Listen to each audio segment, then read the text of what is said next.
오늘 주신 하나님의 말씀은 창세기 39장 1절부터 23절까지의 말씀입니다. 한 절씩 교독하겠습니다. 요셉이 이끌려 애굽에 내려가매 바로의 신하 친위의 대장 애굽 사람 보디발이 그를 그리로 데려간 이스마엘 사람의 손에서 요셉을 산이라.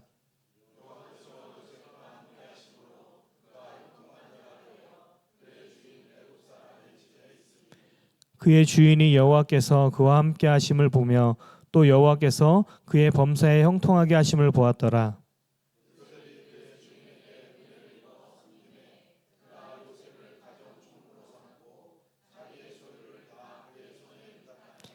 그가 요셉에게 자기의 집과 그의 모든 소유물을 주관하게 한 때부터 여호와께서 요셉을 위하여 그 애굽 사람의 집에 복을 내리심으로 여호와의 복이 그의 집과 밭에 있는 모든 소유에 미친지라.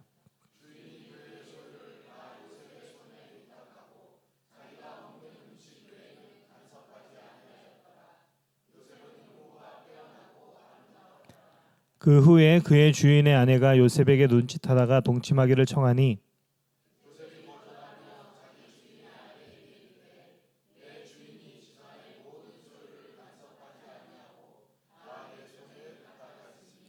이 집에는 나보다 큰 이가 없으며 주인이 아무것도 내게 금하지 아니하였어도 금한 것은 당신뿐이니 당신은 그의 아내임이라. 그런즉 내가 어찌 이 큰 악을 행하여 하나님께 죄를 지으리이까.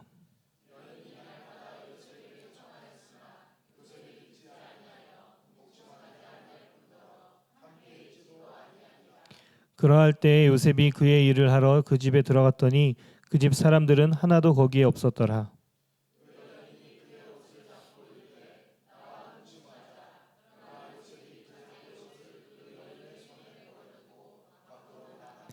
그 여인이 요셉이 그의 옷을 자기 손에 버려두고 도망하여 나감을 보고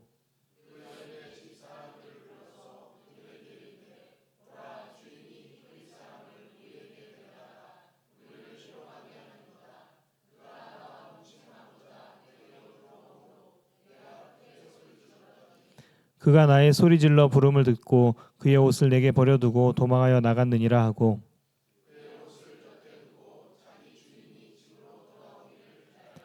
이 말로 그에게 말하여 이르되 당신이 우리에게 데려온 히브리 종이 나를 희롱하려고 내게로 들어왔으므로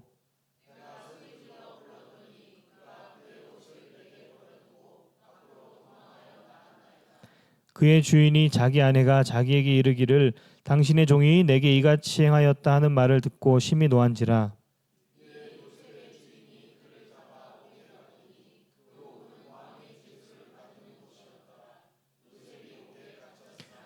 여호와께서 요셉과 함께 하시고 그에게 인자를 더하사 간수장에게 은혜를 받게 하심에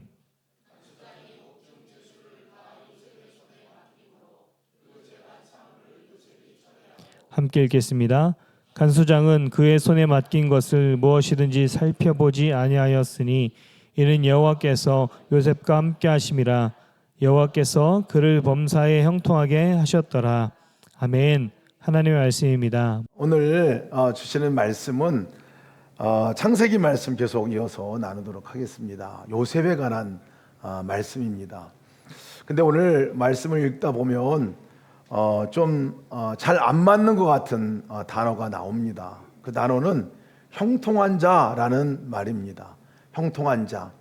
잘 어울리지가 않습니다. 오늘 처음 요셉이 처한 상황과 여건을 보면 형통한 자라는 말을 쓰기가 참 어려운 상황에 놓여 있는데 요셉을 일컬어서 형통한 자 이렇게 얘기하고 소개를 합니다. 2절 3절 보면 여호와께서 요셉과 함께 하심으로 그가 형통한 자가 되었다 이렇게 얘기하고 3절도 보면 그의 주인이 여호와께서 그와 함께 하심을 보며 또 여호와께서 그의 범사에 형통하게 하심을 보았더라. 여러분, 형통한 사람이라 한다는 것은 뭔가 잘 되어지고 성공한 그런 모습들을 볼 때 형통했구나라고 얘기를 하죠. 재정적인 문제도 풀어지고 원하던 것들을 성취할 때에 형통한 자다 이렇게 생각을 하는데 오늘 전혀 그 단어와 맞지 않는 인물이 요셉이거든요. 오늘 나오는 요셉은 그것과는 전혀 거리가 멉니다. 1절 말씀 보면 요셉이 지금 이 보디발의 집에 노예로 끌려오는 이야기입니다. 자기 의지와는 전혀 관계없이 보디발의 집에 끌려오는데 노예로 끌려오죠. 그전에는 채색 옷을 입고 아버지에게 가장 사랑 많이 받은 정말 그런 행복하고 유복한 삶을 살았던 요셉인데, 오늘 본문은 이 끌려왔다고 그랬어요. 강제로 끌려와서 지금 보디발의 집으로 오고 있는 이 요셉, 그리고 또 그 집에 종으로서 노예로서 살아가고 있는 요셉인데요, 그 요셉을 일컬어서 형통한 사람이다 이렇게 얘기를 하고 있습니다. 또 환경을 적응할 만할 때 여기서 이 보디발의 집에서 잘 정말 인정받고 잘 살고 있는데, 갑자기 보디발의 아내의 유혹, 그 유혹을 뿌리쳤다가 오히려 성폭행범으로 오명을 뒤집어 쓰고 감옥에 들어갑니다. 근데 감옥에 들어간 그 요셉을 일컬어서 오늘 성경이 그가 형통한 사람이다 라고 얘기를 합니다. 이런 형통이면 나는 안 하는 게 낫겠다 아마 생각될지 모르겠어요. 그렇죠. 이런 형통은 우리가 생각하는 형통은 아니에요. 근데 왜 성경은 그런 상황에 있는 요셉을 형통한 자라고 얘기를 했을까? 그 이유가 너무나 분명합니다. 2절 말씀 보면 이렇게 말씀하고 있어요. 여호와께서 요셉과 함께 하심으로 그가 형통한 자가 되었다 이렇게 얘기합니다. 여호와께서 요셉과 함께 하심으로, 이 단어가 형통한다고 표현하는 그 말 앞에 나와 있어요. 잘 풀려서 보기가 좋아서 성공해서 형통하는 그 형통을 말하고자 하는 게 아니라, 진짜는 요셉이 누구냐? 형통한 사람인데 하나님과 함께 하니까 그가 형통한 사람이다 라고 얘기를 하고 있는 거죠. 여기서 쓰는 형통이라는 이 단어가 이 히브리어로 찰라흐라고 써요. 찰라흐라고 쓰는 이 단어가 환경이 좋아져서 성공한다고 그 상태를 표현하는 게 아니라 하나님과 함께 있는 상태, 이게 찰라흐예요. 이게 형통의 의미입니다. 하나님이 함께 계셔서 하나님이 뜻하시고 하나님이 계획하신 것을 이루어가는 상태, 이 상태가 형통이라고 쓰고 있습니다. 하나님이 계획하시고 나를 통해서 그 일들을 성취해 나가고 완성해 나가는 그 모든 과정을 뭐라고 말하냐면 찰나 형통이다 라고 그렇게 얘기를 합니다. 세상에서는 또 우리의 상식적인 범위 내에서는 결과가 좋아야 형통한 거 아니냐라고 얘기하지만, 성경은 그 형통의 의미 자체를 지금 하나님과 함께 있느냐, 하나님과 함께 살아가느냐, 그렇지 않느냐, 여기에 두고 있다는 거예요. 이 요셉은 분명하게 얘기하는 것이, 요셉은 하나님과 함께 살아가는 사람이었다라고 그렇게 얘기를 하고 있습니다. 이 얘기를 어떻게 알 수 있어요? 그가 하나님과 함께 살았는지, 지 멋대로 살았는지 어떻게 알 수 있습니까? 오늘 성경 보면 너무나 분명하게 얘기해 주고 있어요. 다른 사람들이 그걸 인정을 해 줍니다. 이 사람은 하나님과 함께 살은 형통한 사람이야 라고 다른 사람들이 인정을 해줘요. 왜냐하면 이 사람 때문에 내가 복을 받았어. 이 사람 때문에 내가 큰 은혜를 입었어. 그러니 이 사람을 보니까 이 사람이 아니라 이 사람과 함께한 하나님이 베푸신 은혜를 내가 받은 거야. 이 사람은 틀림없이 하나님과 함께하는 형통한 사람이야. 이 얘기를 보디발이, 또 그의 집에 함께 살고 있었던 사람들이 얘기해 줍니다. 주인은 가장 낮은 사람이었습니다. 요셉은 보디발의 집에서 노예로, 종으로 살아야 하는 사람이었거든요. 그런데 그 집안에서 가장 존귀한 사람으로 인정을 받았죠. 그 이유는 단 한 가지입니다. 요셉이 잘나서가 아니라 하나님이 함께 계신 것들을 사람들이 보았기 때문에 그렇습니다. 언제부터 그랬을까요? 요셉이. 이전에 요셉의 이야기를 들었을 때 참 요셉은 요즘 아이들 표현대로 말하면 재수없는 사람이야 이렇게 표현할 수 있는 요셉이었거든요. 아버지에게 사랑을 독차지하고 자기가 다른 형제들이 자기한테 절하러 올 거라고 얘기하고 뭐 이렇게 하고 아버지에게 잘못한 것들을 고자질하고 했던 이 요셉이었거든요. 하나님과 함께 살았다고는 말할 수 없는 그 요셉인데, 그가 언제부터 이 삶이 바뀌어지냐면, 구덩이, 물 없는 구덩이, 형들로부터 배신당하고 형들이 죽이려고 하다가 구덩이에 던져놓았던 그 자리로부터 요셉이 바뀌어지게 됩니다. 바뀌어지게 돼요. 사람을 의지하고 아버지를 의지하고 형제들을 의지하고 이렇게 살았던 이 요셉이 그 구덩이로부터 진짜 이제는 하나님 외에는 내가 살 길이 없구나, 하나님이 나를 건져내시지 않으면 나는 살 길이 없는 사람이구나, 하나님이 함께하지 않으시면 나는 죽을 사람이구나 라는 것들을 깨닫고 그 하나님과 함께 살아가는 삶을 그때부터 요셉이 살아갔던 거죠. 그러니까 보디발의 집에 살 때에도 사실은 노예이고 종이었거든요. 보디발의 노예입니다. 그런데 그 요셉의 삶을 보면 보디발의 노예가 아니라, 보디발의 종이 아니라 하나님의 종으로 살아가고 있었던 거죠. 감옥에 죄수들과 함께 있었죠. 정말 흉악한 죄수들, 정치범들, 그 안에 있었던 사람들과 함께 있었던 그 자리인데, 그 자리에 그냥 그 사람들과만 함께 있었던 것이 아니라 바로 그 자리가 하나님의 것, 하나님의 소유된 사람으로 그 자리에 서 있는 이 요셉을 우리가 볼 수가 있습니다. 그래서 요셉의 삶은 어떤 삶이냐라고 물어본다면, 요셉의 삶은 코람되고 하나님 앞에서 늘 서 있는 삶을 산 사람. 여러분, 이 사람이 꼭 형통한 사람입니다. 그러고 보면 여러분, 저와 여러분은 분명히 오늘 성경에 말씀하는 말씀대로 말씀을 드리자면 형통한 사람입니다. 형통한 사람. 옆에 분들에게 형통한 사람이시네요 하고 인사만 합시다. 형통한 사람입니다. 네, 당신이 형통한 사람이에요. 형통한 사람이에요. 여호와를 내 앞에 항상 모심이요 주께서 내 우편에 계심으로 내가 요동치 아니하리로다. 이 다윗의 고백이잖아요. 이 고백대로 살아갔던 사람이 요셉입니다. 요셉이에요. 그가 하나님 앞에 살은 분명한 증거가 있었던 것들을 성경은 소개하고 있는데, 그 이야기는 보디발의 아내 그 유혹 앞에 이 요셉이 서 있을 때 이야기입니다. 아내가 끝없이 이 요셉을 유혹합니다. 다른 사람을 다 집에서 내보내고 요셉과 단 둘이 있을 환경까지 만들어 놓고 동침하자고 유혹하는 그 앞에서 이 요셉이 한 말이 있습니다. 9절 말씀에 보면, 내가 어찌 이 악을 행하여 하나님께 죄를 지으리까? 하나님께 어찌 악을 행하여 하나님께 죄를 지으리까? 보디발의 아내의 유혹을 이 요셉이 이길 수 있었던 거는요, 계속해서 유혹을 했거든요. 그때마다 이길 수 있었던 것이 사람들에게 들킬까봐서도 아니고, 그가 분명하게 알고 있었던 나 혼자 아니야 하는 이 생각 때문에 그렇습니다. 요셉은 언제든지 어느 자리에 있었든지 나는 혼자가 아니야 하는 이 마음으로 살아간 거죠. 코람데오의 삶은 그렇습니다.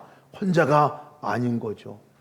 보기에는 보디발의 아내와 요셉밖에 없는 것 같지만, 보디발의 아내는 요셉과 자기 둘만 있는 것으로 보였지만, 요셉은 그게 아니라 여기에 하나님이 계신 것을 보았던 거죠. 하나님이 계신 것을 보았던 거예요. 여러분, 거룩이라는 단어 자체가 어떤 것이 진정한 거룩인지 아십니까? 거룩한 것은 혼자 있을 때 혼자가 아니라 주님과 함께 있는 것이 거룩입니다. 어느 순간에든지 나 혼자가 아니라 주님이 함께 계신 것, 이것을 믿고 나가는 것이 거룩이고요, 그것이 우리에게 가장 큰 능력과 힘이 되는 거죠.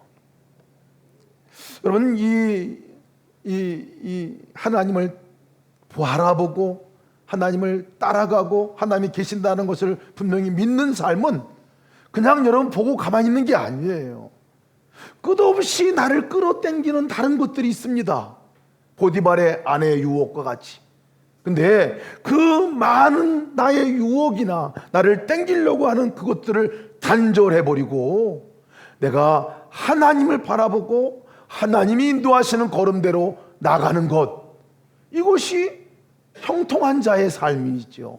이것이 코람데오의 삶을 살아가는 사람이라는 거예요. 단순하게 생각만 하고 내가 주님 여기 계시지 하고 끝나는 것이 아니라 사실은 나를 끌어당기는 다른 것들을 단절하는 것, 이것이 하나님과 동행하고 하나님과 함께 나아가는 삶이죠. 분명한 선을 그을 줄 아는 사람입니다. 분명하게 선을 그어요. 어떤 선입니까? 요셉에게 있어서는 그렇게 말합니다. 이 여인에게, 이미 보디발의 그 아내에게 말합니다. 내 주인이 다른 것은 다 하라고 했는데, 다 나에게 허락했는데 당신만은 허락하지 않았습니다. 그것이 무슨 말입니까? 분명한 선을 그어 주었는데 그 선을 지킨 사람이 요셉인 거예요. 하나님께 주신 것이죠. 하나님께 주신 마음이죠. 간음하는 것, 다른 여인과 함께하는 것, 이것은 안 돼. 하나님께서 분명히 말씀하셨죠. 근데 요셉은 분명히 그 선을 지킨 거죠. 만약 선을 지키지 않았다면 어떻게 되겠습니까? 선을 넘어버리겠죠. 죄를 짓고 요셉의 삶은 다른 삶으로 아마 이끌린 바 되었을 것입니다. 손해를 보더라도, 억울하더라도, 누가 보지 않더라도 하나님이 정해주신 그 선은 하나님의 임재죠. 함께 가신 하나님을 바라보는 거죠. 억울함도 당하고 손해도 보고 심지어 억울한 누명을 쓰고 감옥에 갈지라도 이 요셉은 사람을 두려워하지 않고 하나님이 계시니까 하나님이 두려워하고 하나님 그 앞에 살아간 사람, 이런 사람을 우리는 뭐라고 말하냐면 형통한 사람이다 라고 얘기해요. 형통한 사람이죠. 성경에 보면 선을 넘은 사람들이 많습니다. 아담이 그 선을 넘어버렸어요. 선악을 알게 하는 나무의 실과를 따먹지 말라 말씀하셨는데 선을 넘어버렸어요. 하나님처럼 되려고 하지 마라 하는 것들에 대한 선을 넘어버렸어요. 결국 그 선을 넘고 에덴 동산에서 쫓겨나고 원죄가 되어서 인류의 죄가 시작된 것이 선을 넘음으로부터 사실 시작이 됐습니다.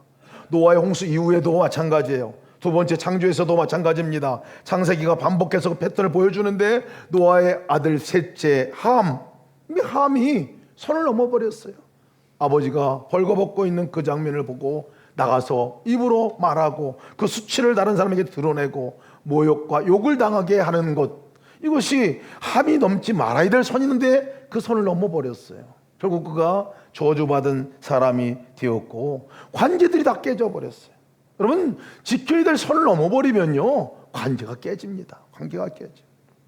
사단은 계속해서 우리가 이 선을 넘기를 바랍니다. 계속 유혹합니다. 하나님이 계신 것에 관한 눈을 가리고 그 선을 넘어서 죄 가운데 계속 유혹하고 딱 눈 한번 감어 이렇게 얘기하죠. 성적인 유혹도 그렇습니다. 재정적인 유혹도 그렇습니다. 상황을 모면하고자 하는 거짓말도 보면 선을 넘는 일들이죠.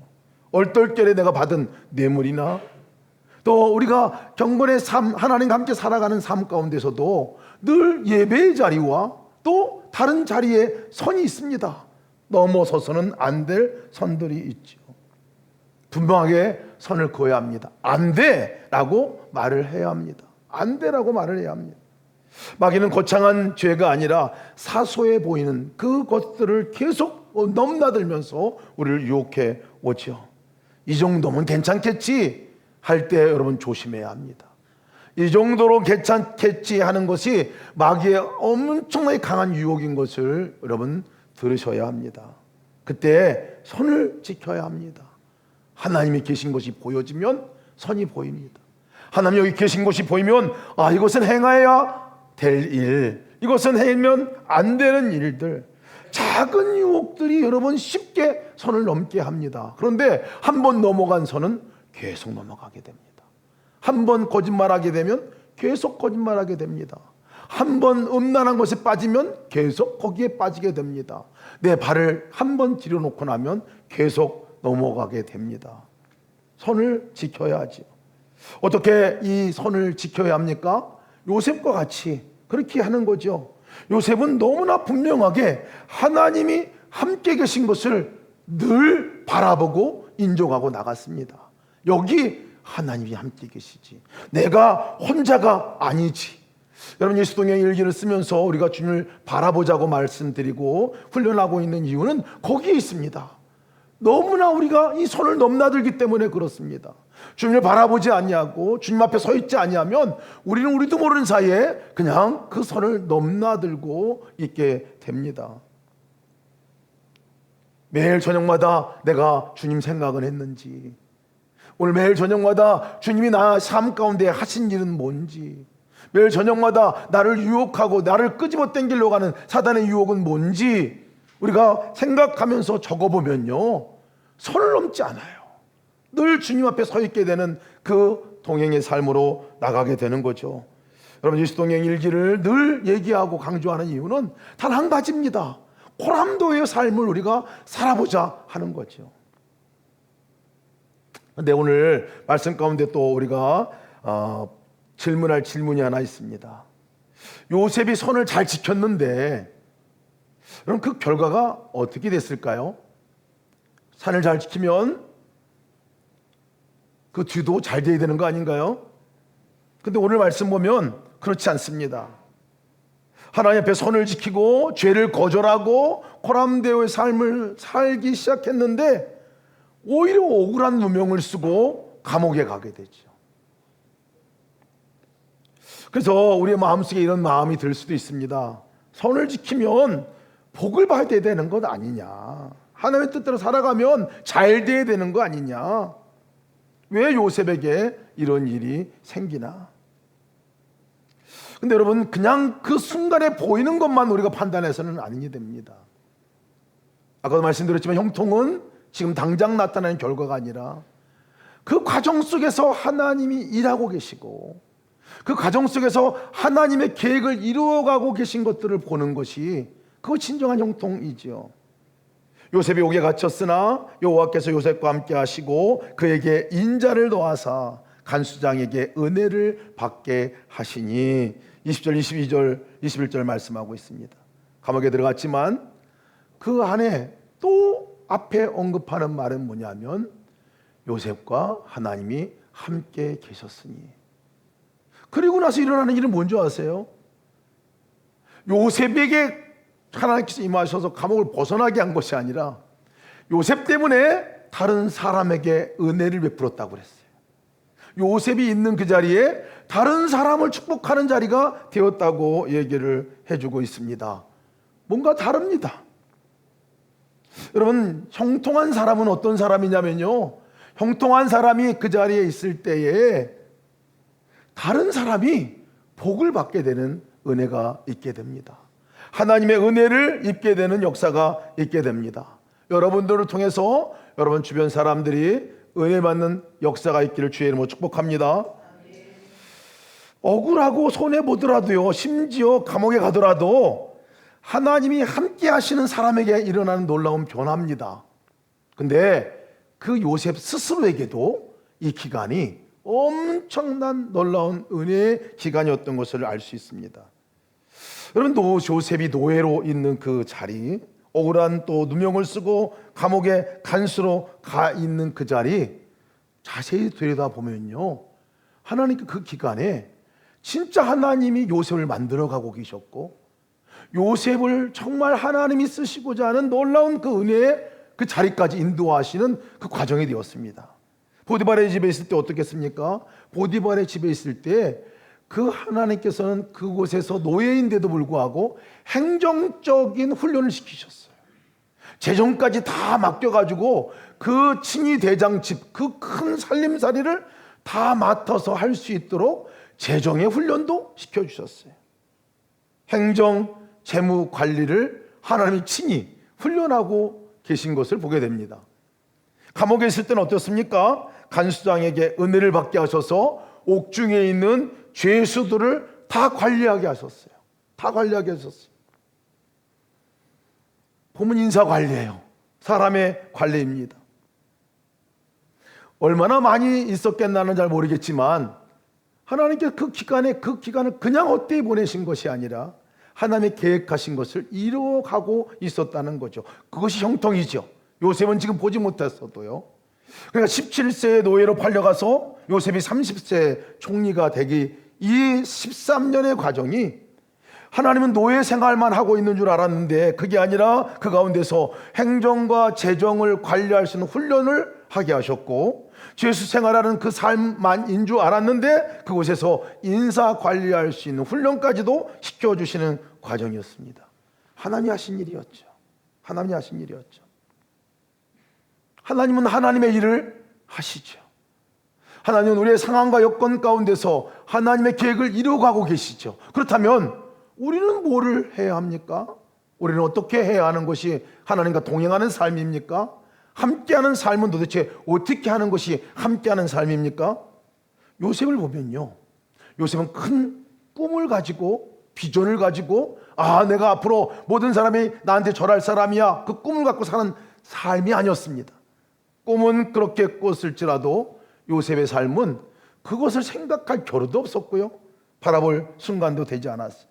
요셉은 어떻게 살았느냐 하면 매 순간 하나님께서 자기에게 맡겨준 일, 그 일이 큰 일이건 작은 일이건, 하나님께서 만나게 했던 사람, 그 사람이 누구이건 간에 하나님과 함께 일하고 하나님과 함께 만나는 삶을 살아갔다는 거예요. 이것이 형통한 사람이 살아가는 방법입니다. 노예로 살았지만 사실은 노예가 아니라 하나님과 함께 살아가는 하나님의 종으로 살아간 사람이 요셉이죠. 감옥에 속한 사람이 있지만 요셉은 감옥에 속한 사람이 아니라 거기에 함께 계신 하나님과 함께 살아갔던 사람이 요셉이에요. 하나님께 속한 사람으로 살아갔던 사람이 요셉입니다. 작은 일, 소홀히 여길 만한 일들도 요셉은 그냥 건너뛰지 않은 것을 그의 삶을 통해서 보아 알 수 있습니다. 그러니 다른 사람이 보고 요셉은 하나님이 함께한 사람이야, 믿을 만한 사람이야, 신뢰할 만한 사람이야 하고 그렇게 인정하지 않았겠습니까? 요즘에 저에게 영상을 이렇게 보라고 보내주시는 분들이 종종 있습니다. 지난주에도 저희 친구가 장로님이신데 영상을 하나 보라고 보내주셨어요. 잘잘법에 나온 하나의 영상이었습니다. 그 영상을 보다가 은혜를 제가 받았어요. 정말 그렇구나. 그 오지, 중국의 오지에서 이름도 없이 빛도 없이 살아갔던 그 선교사님 제임스 오 프레이저 선교사님의 일대기를, 또 그 삶을 얘기했던 그 책 산비라는 책을 소개하더라고요. 거기서 소개하는데 그 소개하는 내용이 오늘 말씀과 어쩌면 그렇게 잘 맞고 제가 감동이 되는지, 마운틴 레인이라는 책에 인용된 구절을 거기서 말씀하는 것을 제가 얼른 캡처를 했어요. 얼른 캡처를 해가지고 받아 적었는데 그 말씀이 이렇게 말씀을 산비라는 책에 이렇게 나온 것을 얘기했습니다. 많은 사람들이 위대한 일을 꿈꾸며 하찮은 일을 하지만 하나님께서는 하찮은 일을 사명으로 알고 살아가는 사람을 위대하게 만드십니다. 다시 한번 읽어드릴게요. 하나님께서는 하찮은 일을 사명으로 알고 살아가는 사람을 위대하게 만드십니다. 요셉이 이런 사람이었어요. 요셉이 노예 일을 하는 일들이 하찮은 일과 같이 여겨질 수도 있었거든요. 근데 하찮은 일같이 여기는 그 일을 요셉은 사명으로 알고 행했다는 거예요. 청소하는 일, 다른 사람 심부름하는 일, 가서 다른 사람을 돕는 일, 행정적인 일, 재정적인 일, 인사관리하는 모든 일, 가서 받아 적으라면 적는 일, 하나하나가 작은 일이지만 요셉은 하나님과 함께 한다고 말하는 것은 하나님 앞에 신실하게 그 일을 사명으로 알고 했다는 거예요. 사명으로. 이것이 나에게 준 사명이다. 작은 일같이 보이지만 하나님이 나에게 오늘 같이 하자고 한 일이구나 하고 그렇게 일을 행했다고 하는 거예요.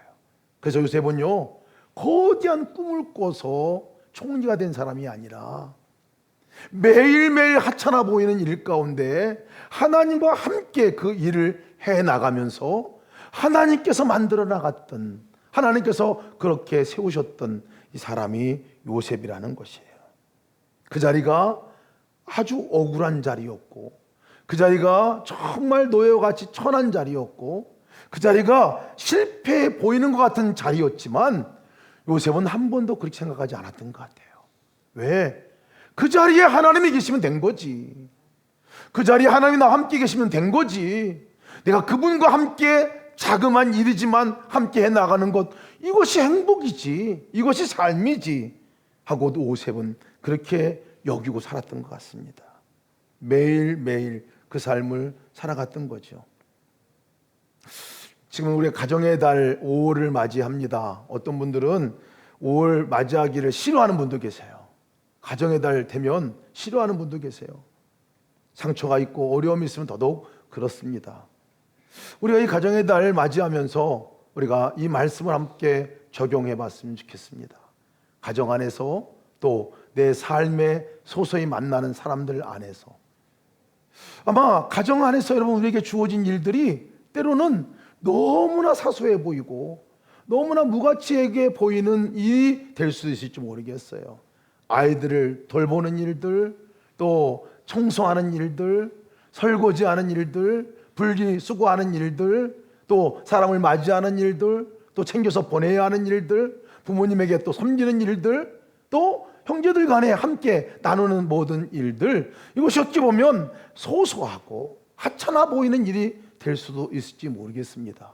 그런데 오늘 이 말씀에 비춰서 본다면 형통한 사람에게 있어서는 그 소소하게 보이는 그 일이 소명인 것을 깨닫고 살아가는 거죠.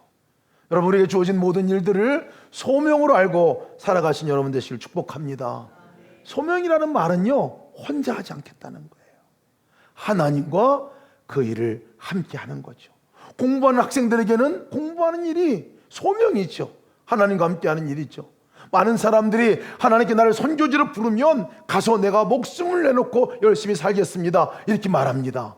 그런데 여러분, 진짜 선교지는 우리의 삶 가운데 주어진 일상의 삶인 것을 기억하시길 축복합니다. 직장 안에서도요, 문 여는 일 하나, 청소하는 일 하나, 책상 배열하는 일 하나, 손님을 만나는 일 하나하나, 일을 처리하고 문제가 생겼을 때 그것을 같이 해결해 나가는 그 모든 하나하나가 여러분 하나님이 함께 계시고 하나님과 함께하는 일이라면 그 일이 소명이죠.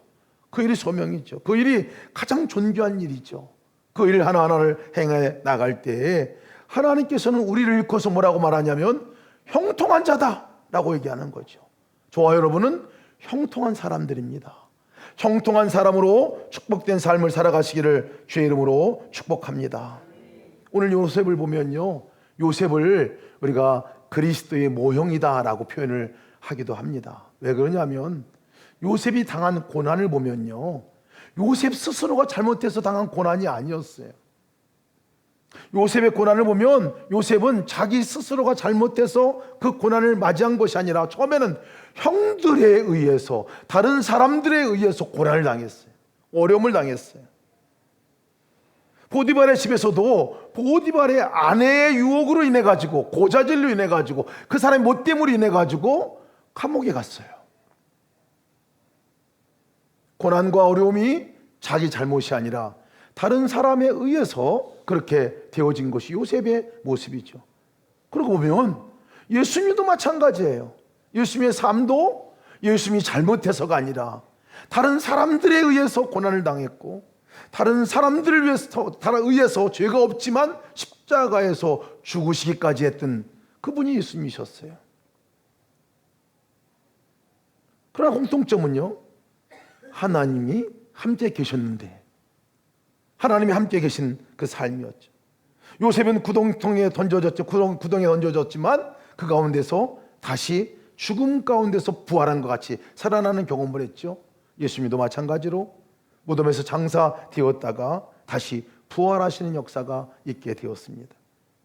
요셉은 형들을 용서하고 그 다음에 했던 일은 뭡니까? 나중에 보면 요셉은 자기가 배불려지는 일이 아니라 다 남 좋은 일을 시켜주며 살았던 사람이에요. 보디발의 집에 가서도 열심히 일하고 섬겼던 것이 보디발의 축복이 됐어요. 그 가정의 축복이 됐어요. 감옥에 가서도 열심히 일하고 섬겼던 일이 자기가 배불린 일이 아니라 다른 사람에게 은혜를 끼치는 삶을 살았어요. 나중에 총리가 되어서도 자기가 배불리고 자기 혼자 잘 먹고 잘 살았던 일이 아니라 다른 사람들, 애굽 사람들뿐만 아니라 자기의 온 가족들을 먹여 살리고 입히고 그렇게 살리는 일을 했던 사람이죠. 예수님도 마찬가지입니다. 예수님 우리 가운데 오셔서 하셨던 일은 바로 우리를 용서하셨고 또 우리에게 생명을 내주고 살리는 일을 하셨습니다. 이것이 복음이죠. 이것이 복음입니다. 우리가 형통한 자라 말한다면 요셉과 같은 사람이죠. 예수님과 같은 사람이죠. 우리 삶 가운데 예수 그리스도와 함께 살아가는 그 삶, 이것이 형통의 삶입니다. 우리가 이 한 주간 동안 또 한 달 동안 여러분 같이 챌린지에 도전합니다. 한 달 동안 여러분 함께 하는 그 챌린지, 얘기의 챌린지를 다시 한번 도전합니다. 가정 안에서, 여러분들 일터 안에서 어떻게 하면 예수님을 기쁘시게 해드릴까? 여러분, 예수님을 기쁘시게 해드리는 일이 진정으로 가정에 있는 사람들을 기쁘게 하는 일입니다. 진정으로 그 가운데 축복을 흘려보내는 일입니다. 여러분, 오늘부터 계속 다시 질문하면서 나가기를 축복합니다. 어떻게 하면 예수님을 기쁘시게 해드릴까? 예수님, 내가 뭐 할까요? 우리가 내 소소하고 하찮아 보이는 일 가운데 맞이할 때 내가 어떻게 할까요? 예수님과 함께하는 그 걸음들, 섬기는 걸음들, 여러분, 그것이 우리 가정을 천국으로 만드는 역사가 있게 될 줄을 믿으시기 바랍니다. 내 직장에서도 마찬가지입니다. 삶에서도 마찬가지입니다. 한 달 동안 또 정말 집중해서 우리가 가족들에게 한번 그렇게 얘기의 챌린지를 생각하면서 어떻게 하면 내가 주님 기쁘게 해드릴까요? 이 사람에게 어떻게 하는 것이 주님의 기쁨이 될까요? 하고 물으면서 나가시기를 축복합니다.